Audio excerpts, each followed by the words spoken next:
यानंतर एक मोठी बातमी पाहूया, ती म्हणजे नाना पटोले आणि विजय वडेट्टीवार यांच्यामुळे आता काँग्रेसच्या यादीला उशीर होतोय अशा चर्चा रंगतायत।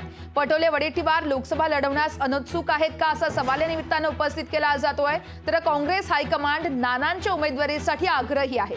तर दोन दिग्गजांमुळे काँग्रेसची यादी रखडल्याचं बोललं जातंय। पहिल्या टप्प्यातील उमेदवारांची घोषणा कधी होणार असा सवाल या निमित्तानं उपस्थित केला जातोय।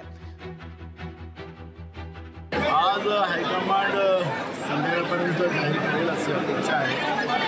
पहिल्या फेजच्या निमित्तानं आणि जे काही मत होतं मांडलं ते हायकमांड समोरही मांडलं आणि दोन्ही नावं आज भंडारा जिल्ह्यातून आम्ही दिलेली आहे। जो निर्णय हायकमांड करेल त्याला सगळ्यांची संमती। हे लग्न आहे एक प्रकारचं, ते मांडव लग्न, कोणाला काय काय जबाबदाऱ्या देणार हे सगळे जबाबदारी हे करून पुन्हा मला उदय चंद्रपूरला जाईल। म्हणजे मला हे तुम्हाला सांगायचं तात्पर्य आहे की गडचिरोली, चंद्रपूर हे 5 रामटेक आणि वर्धा अशा या 5 लोकसभेच्या निवडणुका ज्या आपल्या भागात होऊ घातलेल्या आहेत, या पहिल्या टप्प्याच्या निवडणुकीत मीच इथं लटकलो होतो आणि या 15 दिवसात मला अनेक जिल्ह्यामध्ये जाऊन यावं लागेल महाराष्ट्रात। त्याच्यामुळे माझ्या मदती सक्ती आहे आणि आपण भंडारा जिल्ह्यामध्ये या पद्धतीचं आपण कालपर्यंत आपण तिकडच्या लोकांच्या अपेक्षा करत होतो, नको घेईल ते येतही नव्हते।